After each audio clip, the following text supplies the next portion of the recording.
So today we're getting on the Spectrum, right? So this is the Mini, the Spectrum Mini, the ZX Spectrum. I'm in the US, American, the letter Z. Enough of that, enough of that. So the original was released in the UK. I believe it was in the early 80s. I think 1982. And later on, it was released in the US, I think like a year later, something like that, for a couple $100. I'd never heard of the Spectrum back in the day. I had an Atari, and that was it. And then various little computers over the years, like IBM, stuff like that. I never had a Spectrum computer, so never experienced anything like this. And even up until now, I really haven't messed around with Spectrum stuff too much. Maybe a little tiny bit of emulation. And that's what this is. That's what this is. But I'm not even 100% what I'm in store for here. But this is from Retro Games. These guys have done a lot of stuff. I bought this myself. I imported it from the UK. I don't know if they have plans on releasing this in the US, but oh my God, that conversion rate, like getting this shipped here, like from Amazon UK, I spent like $130 or something to get this thing. Jeez, when you see the like euros or whatever, it's like, oh, cool, it's gonna be like $80, but nah, hell nah. But here it is, here it is. So I think, what is it? Yeah, 48 games included. That's a nice little chunk of games. It says it has a magazine included. We get a fully authentic working keyboard. That is sweet. And I think that's how you have to play the games, right? HDMI cable, instruction booklet, and that magazine. No AC adapter at all. And there's a list of games. That's cool. And as always with these things, you could load your own games via USB. So we got like Manic Miner, The Hobbit, dude. I freaking love The Hobbit. I wonder if that's any good. Saboteur, The Great Escape, Head Over Heels. List goes on and on. The Alien Girl, Skirmish Edition. What the hell? Then they got a bunch of the games listed there. So that's cool. That's cool. Tells you can emulate all that, save and resume. A bunch of features there, right? 720p, 50 or 60 hertz, options. So let's open this ish up and take a look. Plug it in, test it out real quick.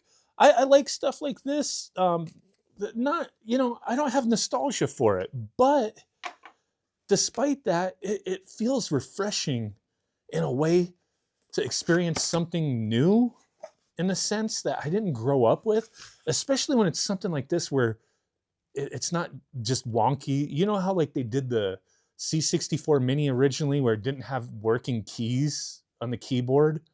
Like they eventually did like the bigger full-size one that had keys that worked, but something like this where it actually seems more like it's supposed to work the way the original did. I know it's still emulation, but I think that's kind of cool. The packaging, that's neat. I'm probably going to be lost with this, to be honest with you, but so far this looks really slick. Let's get this thing out. Like, I mean, yeah, I spent a little much to get it sent out here, but it might be worth it. What the hell? Is there like, what is that? Does it like make beeps and boops or something? Serial number 6870. There's some weight to this. I'm 100% assuming there's probably a metal plate in there. There has to be. Little mushy keys. A lot of stuff on there that I have absolutely no idea what it means. But that's fine. That's fine. Like, I'm not going to knock anything because I'm not familiar with all that stuff.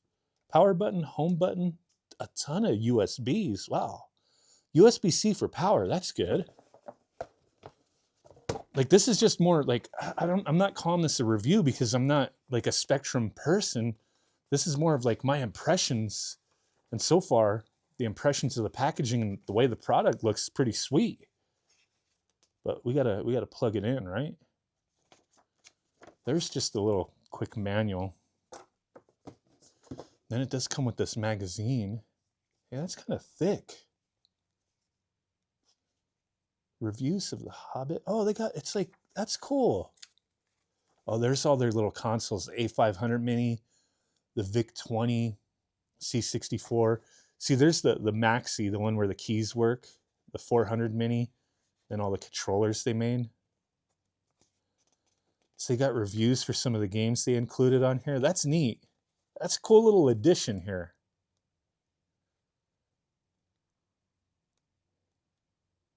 It's kind of like the Retro Gamer magazine. They rated The Hobbit 93% overall. Okay. Spectrum Memories. That's neat. That's a cool little thing. Like if Nintendo would have done something like that, like their NES and Super Nintendo Mini, if they would have included like a little tiny Nintendo Power, that would have been sweet, right? But no, they couldn't be bothered with something like that. Okay, so there's that. Then I'm assuming you got some cable action. You get the little rainbow there, you know?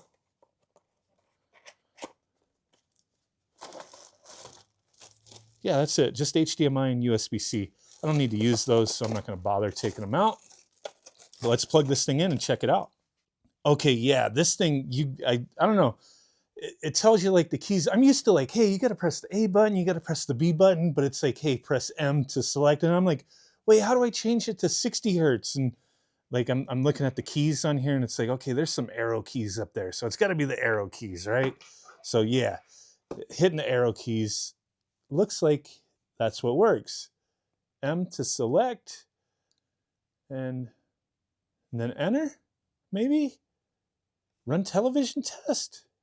What? F? Okay, press L to accept. Okay.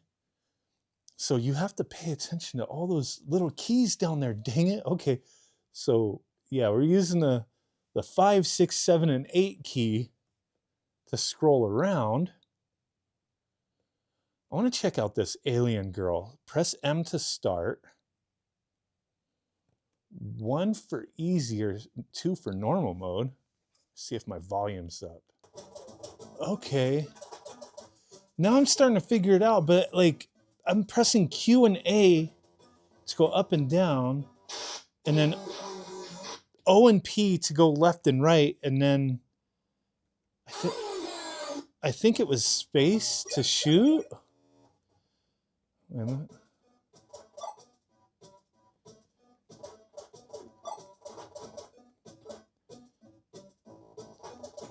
Okay.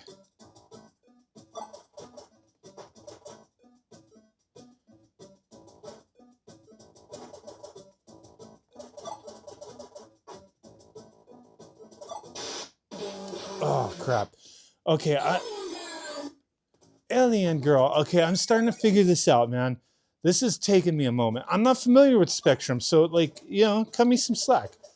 Like I said, I'm not knocking it. I don't know this stuff, so.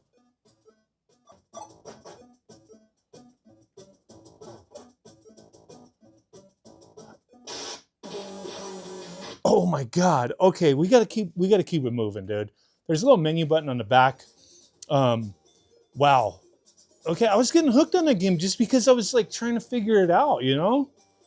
So let's see. What El Stompo? Well, what did I just hit?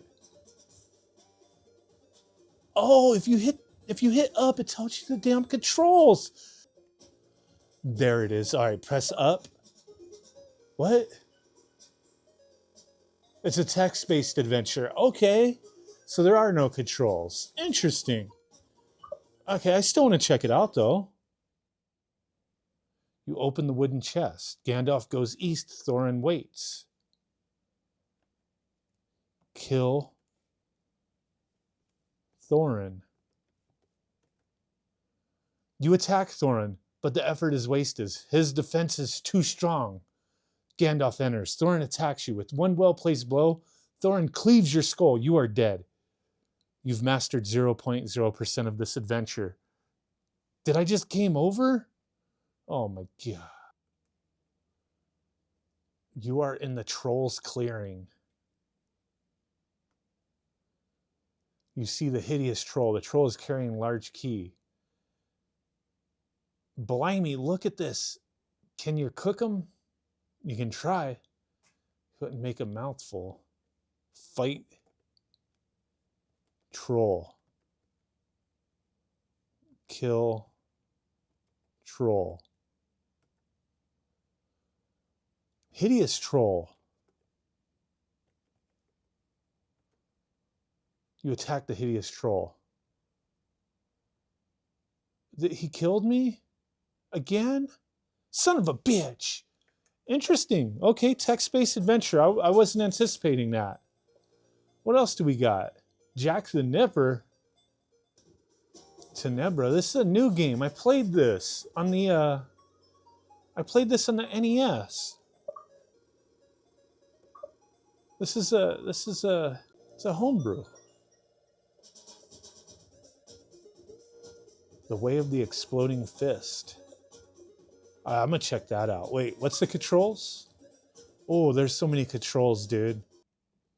What are my attacks? I forgot what the attacks were, dude, but he just knocked me down.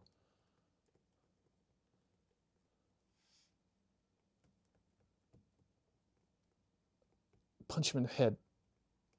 Oh, he knocked me again. God dang it. Okay, well, there you go. It's the Spectrum Mini, I guess, is what they're calling it, or just the Spectrum. I mean, it doesn't say mini, but it's a mini version of the Spectrum. I think it's pretty neat for somebody who's never played the Spectrum before, didn't grow up with it. I'm finding it really cool. I mean, it's kind of got a lot of stuff going on here with all these different keys and whatnot. So if this is something you grew up with, I mean, you may be more familiar with this than I am. So if you didn't grow up with it, yeah, it does, if you press up on the games, it tells you how to play them. But if you're more familiar with it, it might, come more natural, I guess, on how the layout is. But it's still really neat and fun. And you can add games to it easily, through USB. You get a little USB drive or whatever. So that's pretty cool. I think it's a neat little setup. Yeah, let me know what you guys think. Thanks for watching. Bye.